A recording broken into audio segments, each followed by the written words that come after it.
It is the Friday night. We are in the Monroe in Liverpool, and we are brought to you as ever by Erdinger. A couple of us on the isotonics today, a couple on the herbs, whatever it is you want to call it, on the vice beer. But we're all enjoying it, and we're all, I think, quite enjoying an international break. There was 3 losses in quick succession, so it's nice to have a little bit of a break from it, which I don't say very often. But also, it is a bit of a chance to reflect. And it was interesting yesterday. It was 10 years since Jürgen Klopp walked in the door, and it got announced, and it got caught out of nowhere. Sometimes with our work, we're a bit across these anniversaries, but it wasn't that, and it really made me smile yesterday, and the reaction to it made me smile, and it was a real reminder at a bit of a low point, if you like, if you can call it that. And I think you kind of, you know, how low we've actually been, and this is all relative to football clubs who are really struggling and stuff like that. But I thought it came at a good time for me, and I think judging online a few other Liverpool fans as well, to think,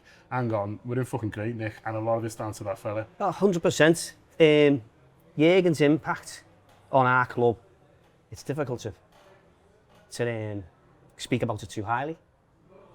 Just walking down here before, down Slater Street, there you go past Spanish caravans, a big mural of him on the side of the pub, you know, he's got. Enjoying on Erdinger. Oh yeah, exactly. Enjoying this gorgeous stuff.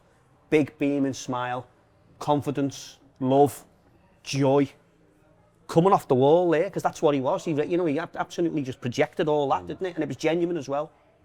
And of course, you talk about Liverpool, and Liverpool, you know, were going nowhere at the time when he took over.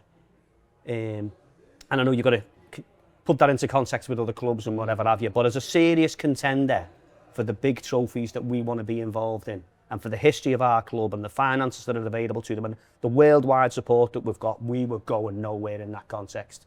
And we'd just gone through a season where we knew it was starting to run for us, and if it kept running for us, we might squeak a league title out of this.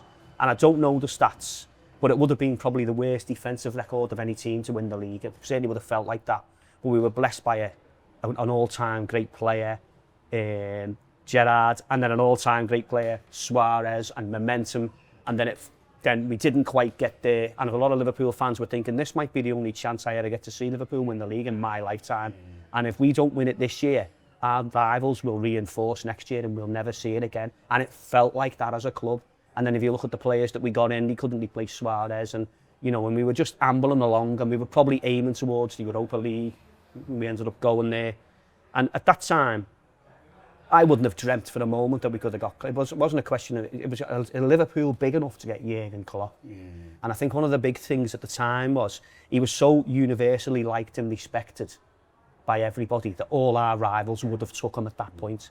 And so we got lucky at that point in time. We had someone who was available. Now you say lucky, Liverpool's an unbelievable club with all this romantic history, and he's looked at it and thought, I can harness this potential, and this is a romantic club and it can go anywhere.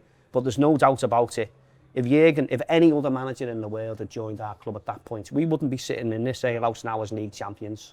And one of the great things that I always said about him before he left as well is that I never met the fella, but I felt like I did. I felt like I had. He made that kind of impact in our lives. I knew I was included in what he was trying to do. He made that abundantly clear, and I felt like we were doing the same with him. And he lifted us when we were down, and he was like, "I'm gonna turn it all round." And it was so.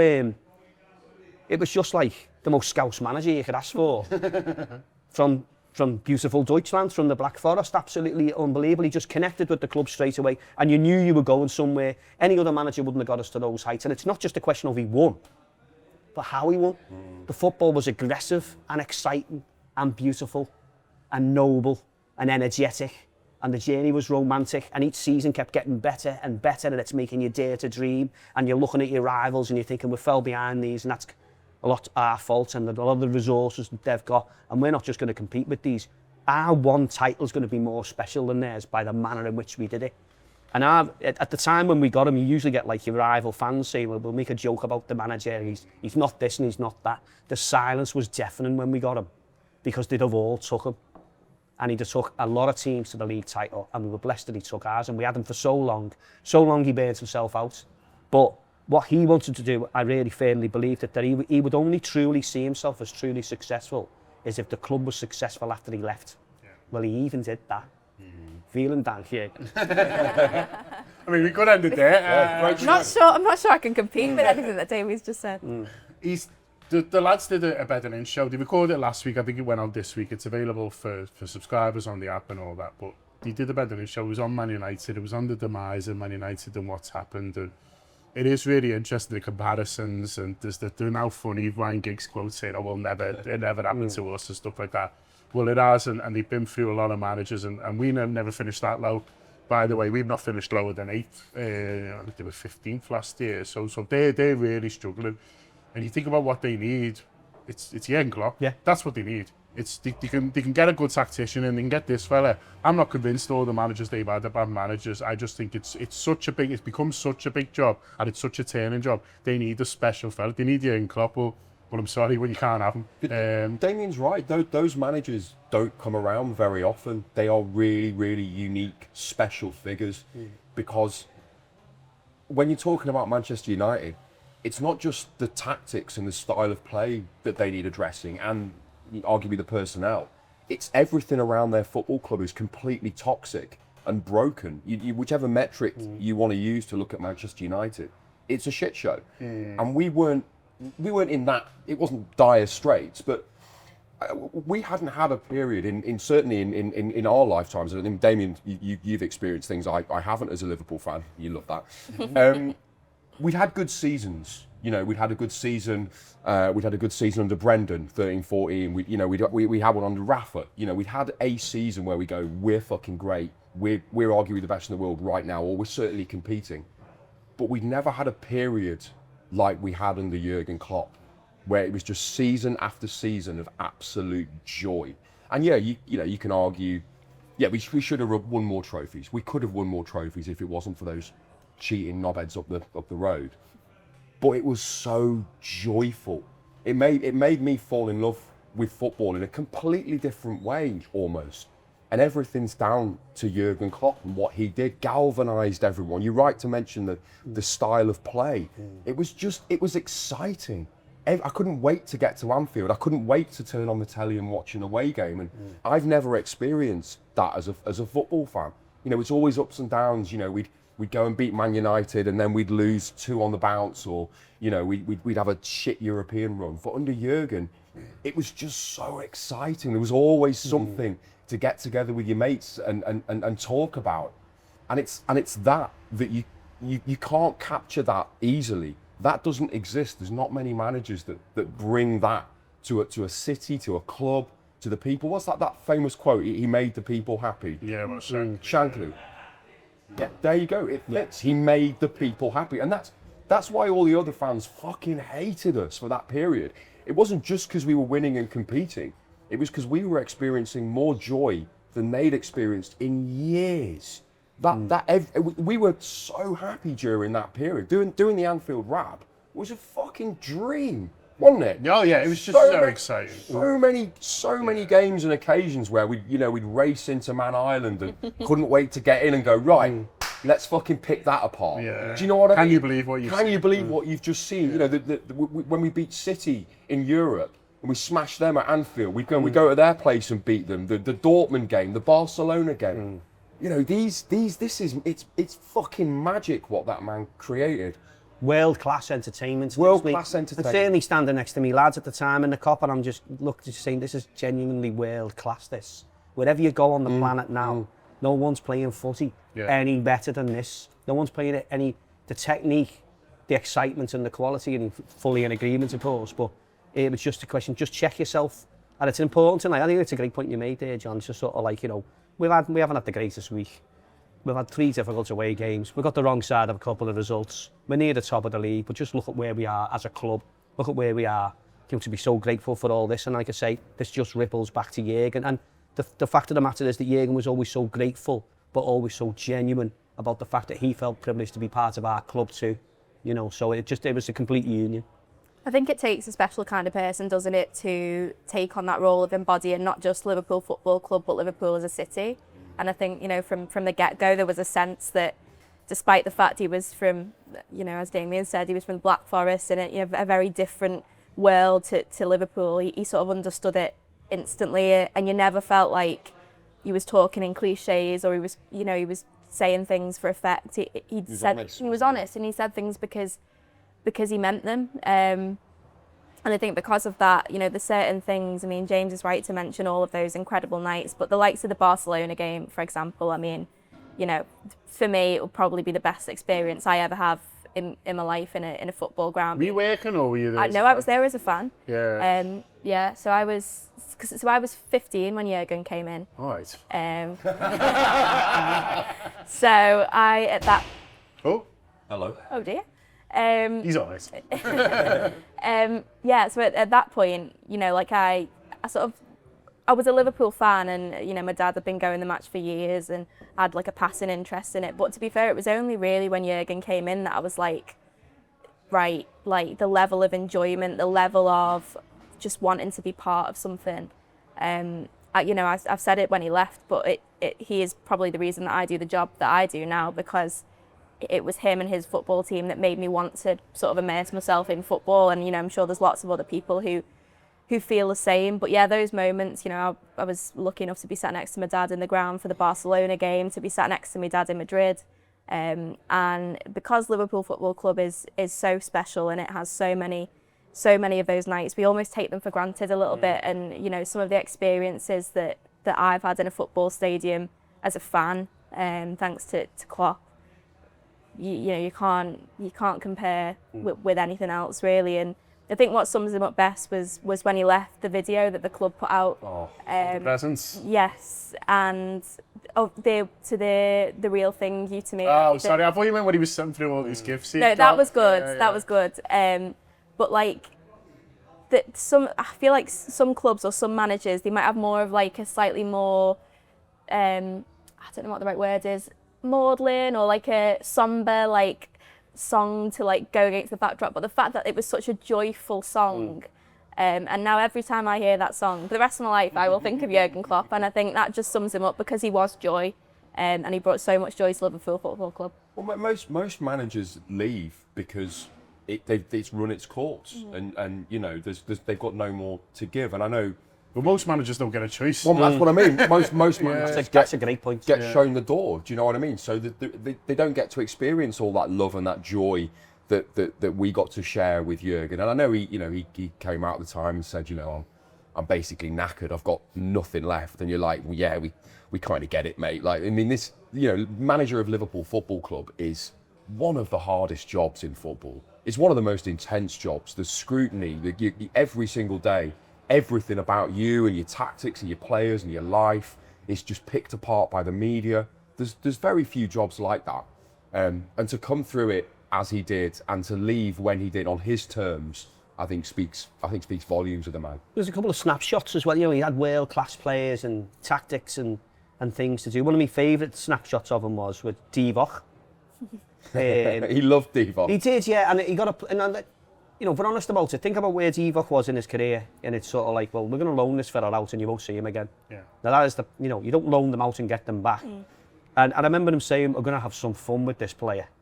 Did he say that? I remember him saying that, and I remember him thinking, oh, right, so this is clearly a player with limitations when you compare him to the people who he's going to be competing against for a shirt, but he thinks, no, I'm going to get the best out of this individual. So that's one of the, so it was a snapshot of, whoever I've got, I'm going to put my arms around, and we're going to put everyone in the right direction here.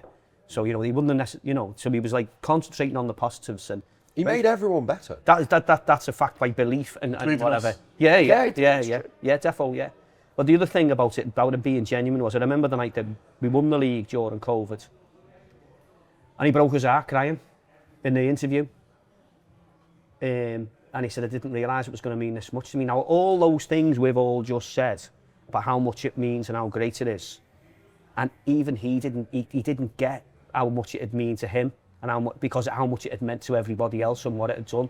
And he was blubbering. He had to cut the interview short, didn't he? And I remember sitting there, you know, and I was in one room talking to my mates remotely, and my lad was in his room talking to one mate, and I felt as one, you know. It's just sort of like, you know, the phone's going, you're on the Zoom calls, you're doing this, you're doing that, we're going in and out the house, you know, how can you celebrate winning the league? But that moment when I just saw him so humble, and sort of like, it dawned on him what he'd done, but also dawned on him how much it meant to him as well, backwards, that he was so in control, so powerful, And at the moment that he achieved all that he wanted to, it overwhelmed him. So that genuineness. He's very human. Yeah, very much, you know, so warm. And like I say, you know, there's no one I'd say, like I say, I've never met, but I feel like I have. He's number one on that list. Yeah. We're so grateful.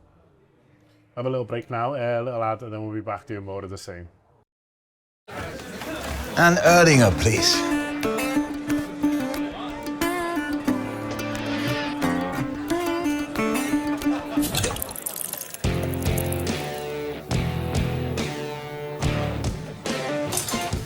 Stop! Don't forget the best bit.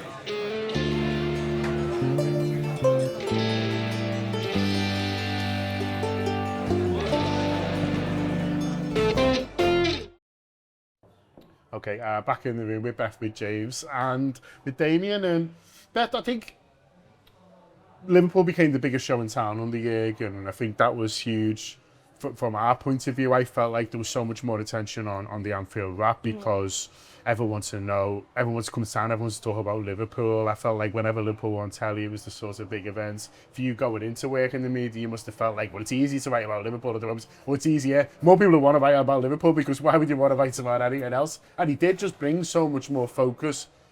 Like Damian pointed out before, it's a massive football club. It gets a lot of focus anyway. But for a while, I thought Liverpool, it was almost the only show in town. Yeah. And as someone who wanted to talk about Liverpool for a living, and you were the same, that was brilliant. Yeah, he sort of restored Liverpool to what the club used to be, didn't he? And sort of as James alluded to earlier, for a lot of us, we hadn't encountered that in our lifetimes. You know, my dad would tell me all sorts of stories about Liverpool of the 70s and the 80s, but you know, I obviously had no knowledge, no memory of that, and so it was the first time really where you were like, wow, like this is how big the football club is. And you know, some of the things that he managed to achieve, like going away to Bayern Munich, for example, in the Champions League and beating them 3-1 in their own stadium, like that doesn't happen, you know, that often. And I think there was this sense under him that Liverpool were this force who could beat absolutely anyone, apart from Real Madrid, who were probably the only team that had his number during that period. But yeah, it was just, and I remember the day that he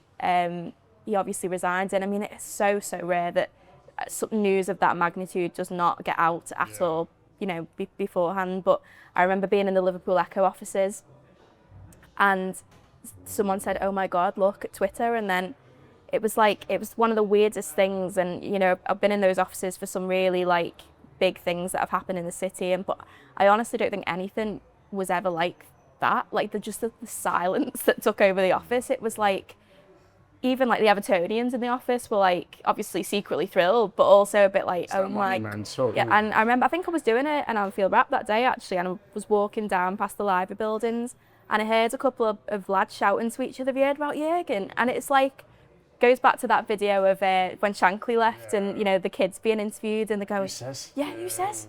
And that was what it was like. And again, it just sort of reinforces he was more than a football manager. He was in many ways Liverpool Football Club for 9 years, and it was totally sort of inconceivable that he wouldn't be there anymore. And you know, we're incredibly fortunate.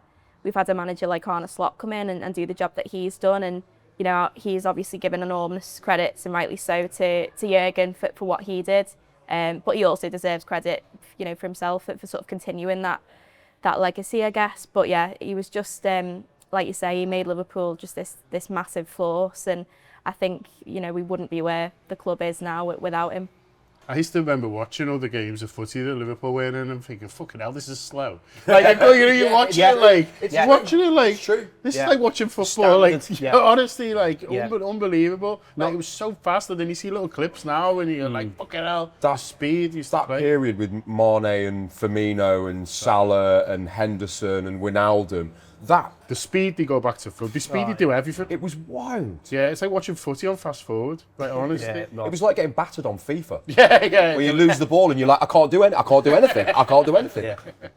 You were just all over everybody, weren't we? It was just, you know, like I say before, world class entertainment. Like literally, the greatest exponents of the game in the world at the time. I was so delighted that Liverpool got the Club World Championship at the time. I'm not necessarily the biggest fan of that tournament, but I do think there should be a tournament, and I do think it should be marked. And I knew in the late 70s and in the early 1980s that I was watching the greatest team in the world, but we never actually had the title to prove it. It was always out there, and then other teams took the competition more seriously than us, or even entered it, because there was times when we didn't. But we were up against a really good side when we were playing that, and I think it was important that Liverpool got that, you know. So then Liverpool, you know, go through this tournament and they win the European Cup, then they win the Club World Championship, and then they win the league as well. So they got all these trophies, and at that point in time, it's like, wherever you go on planet Earth now, get a plane to where you like, get a boat to where you like, go to any city in the world. Your champions who represent the world is the Liverpool Football Club.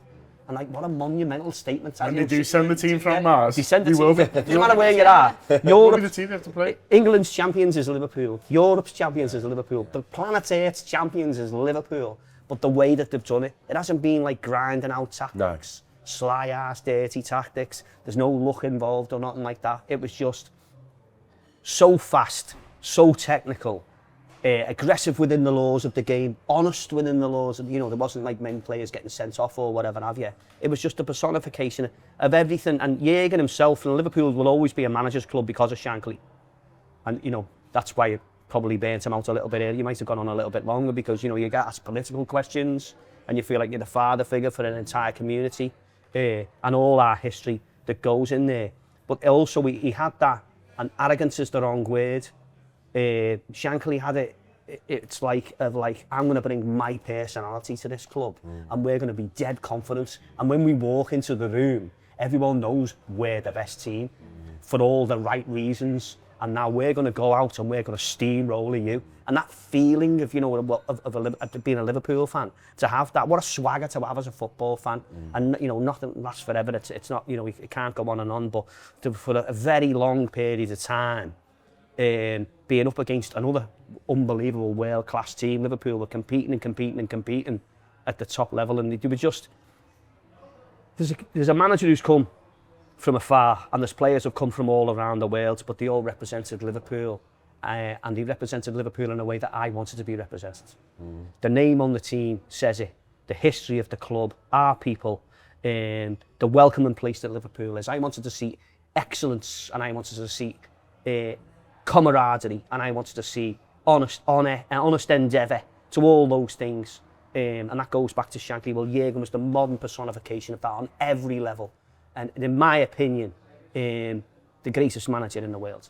Yeah, and that's why everyone loved him, and that's so rare, isn't it? You know, everyone connected with Liverpool, you know, young, old, you know, kids just thought he was like incredible, this larger-than-life fella who's... My son still thinks Jürgen's the manager, because for him, you know, he's only 6, but for him, like, you know, Jürgen's the Liverpool manager, and he sort of got that. But even the fact that he knew Jürgen was, you know, when he's like 4 years old or whatever, it showed he's this huge, larger-than-life fella. But then the older Liverpool fans, and I'm talking even older than Damian now, there's still a few of them. Yeah. Saw that link back to the 60s and the 70s and what made Liverpool great. And it's getting harder and harder to see that now in football. I think, you know, the more the game changes, you know, this is a week where we're seeing the Liga games going off to Miami and stuff like that. It's getting more and more removed from what it was, which is a football club that represents its area or its city. But in that world, Jürgen felt like a throwback almost. And Jürgen felt like someone's going to come in and go, do you know what? No, if we work harder than them and we stick together and we all stick together, and that's not just us, but that's everyone, we can beat anyone. And there's something like wonderfully old school about that, and then he did it. Yeah, I think he was massively a throwback, and I think, you know, even stepping away from the pitch for a minute in terms of his personality, you know, I think football now, it's become so sanitised really, and that's, you know, a product that's, you know, a consequence of the money that's involved and the media obligations that are involved and everything like that. But I think you see fewer and fewer big personalities now in football, and it's like I was watching something about Erling Haaland the other day, and I absolutely love Haaland. I think he's great because he's a great player, but I also think he's got a bit of something about him, and he's a personality and a character. And I agree. Have you heard his John Stones impression? Yeah. It's good, isn't it? Did you do a John Stones? Yeah. It's spot on as well. But I think he's fantastic because I think he's really got something about him, and I think in terms of players and managers now, I think those sort of characters are few and far between, and I think Klopp was the the epitome of that, and he just didn't care at all. You know, I used to love sometimes he'd go into a press conference and then out of nowhere he'd go on a 5-10 minute rant about something completely unrelated. It was really funny as yeah, well. like there was a clip going around the other day of all his best moments from press conferences, and the erotic and the Like erotic Rocky. voice, the translator, and he he was just The erotic voice. yeah. But it was just great, and I don't think there are many personalities like that now in world football, and so yeah, it was a pleasure to have him for nearly a decade. I like the way he evolved as well, because he had all his noble beliefs, and I'll never sign a £100 million player, and I'll do all this and I'll do all that, and then he plays Karius in goal because he's better with his feet, and whatever, and then Kiev was fantastic.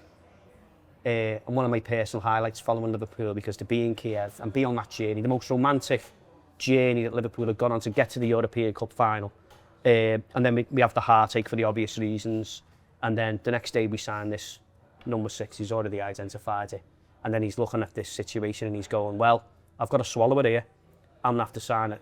That goalkeeper needs sorting out, I need to do this, I need to do that, and he changed the way in which he approached it, and then he was accused backwards and said, you were lying at the time. No, I believed this at the time, that I was going to do it this way, but I knew I had to improve the team this way, and so I would evolve the team this way.